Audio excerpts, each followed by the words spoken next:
नमस्कार माऊली भक्त हो. जय गजानन गुरु गजानन गण गण गणात बोते, गण गण गणात बोते.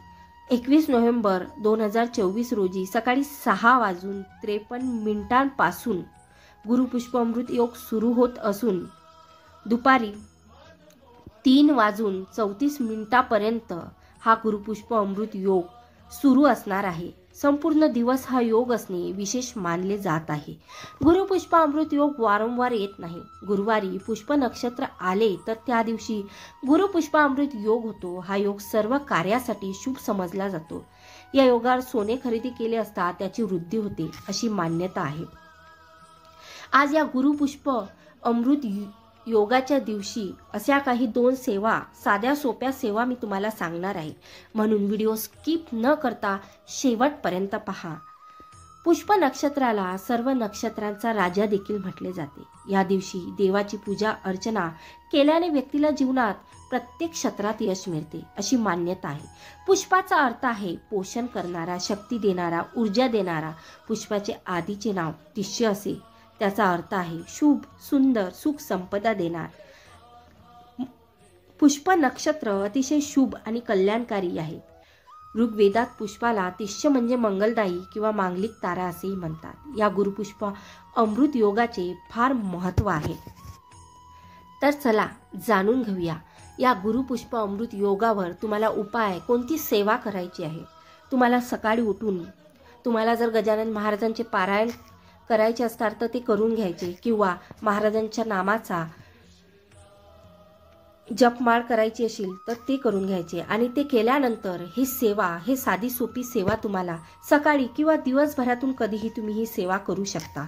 असं नाही की सकाळीच केली पाहिजे किंवा संध्याकाळीच करू शकते.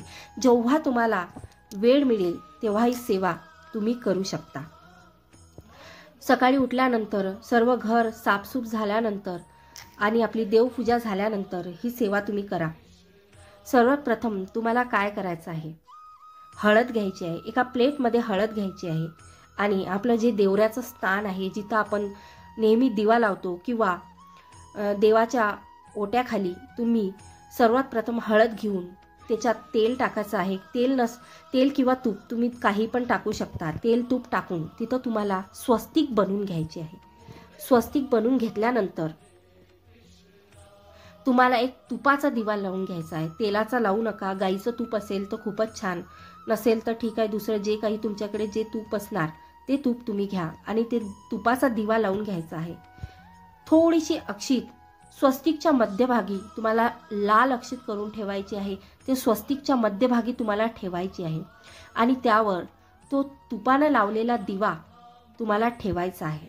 त्यानंतर 108 वेळा ओम श्री ह्रीम दारिद्र्य विनाशिन्ये धनधान्य समृद्धी देही देही नमा या मंत्राचा 108 वेळा तुम्हाला जप करायचा आहे. जप करून झालं की तुम्हाला कनकधारा स्तोत्र किंवा श्री सुक्ताचे पठण करायचे आहे. हे पठण झाल्यानंतर तुम्हाला त्यानंतर कापुराच्या 5 वड्या घ्यायच्या आहेत. एका पंक्तीत 5 वड्या घ्यायच्या आहेत तुम्हाला. त्याच्यात 2 लवंगा टाकून घ्यायच्या आहे. थोडीशी राळ जर तुमच्याकडे असेल तर थोडीशी राळ टाकायची आहे आणि 5 धने. हे सर्व मिसळून जेव्हा हा मंत्राचं पठण तुमचं झालं, मंत्राचं पठण झाल्यानंतर याला अग्नी प्रज्वलित करून घ्यायची आहे आणि त्यानंतर संपूर्ण घरामध्ये हा कापूर जाळल्यानंतर तुम्हाला घेऊन फिरायचा आहे. किंवा तुम्ही गणगण गणात बोते म्हणून सुद्धा या मंत्राचा जप करून सुद्धा तुम्ही पूर्ण घरामध्ये हा कापूर फिरून आणायचा आहे. आणि त्यानंतर महालक्ष्मीची किंवा गजानन महाराजांची, ज्या देवाला तुम्ही मानता त्या देवाची आरती तुम्हाला करून घ्यायची आहे.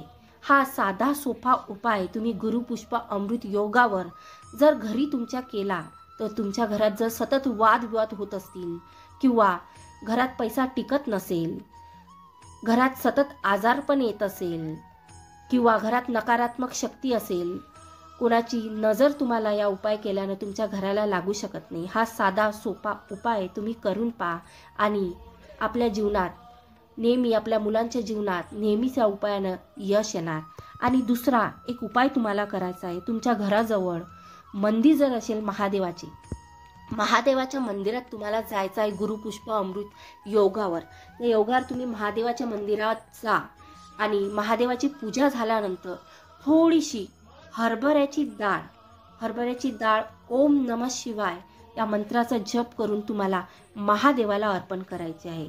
असं जर तुम्ही केलं तर तुमच्या जीवनातील सर्व संकट दूर होऊन जाईल. या शुभ मुहूर्तावर हे 2 छोटेसे उपाय तुम्ही करून पहा आणि नक्की आपला भाग्य उदय होईल. आपल्या सर्व कितीही कठीणातील कठीण इच्छा असतील तर या छोट्याशा 2 उपायानं त्या नक्की पूर्ण होतील. माऊली भक्त हो, तुम्हाला जर हा छोटासा व्हिडिओ आवडला असेल तर या व्हिडिओला नक्की लाईक करा, आपल्या इतर माऊली भक्तापर्यंत शेअर करा. जय गजानन गुरु गजानन, गण गण गणात बोते, गण गण गणात बोते.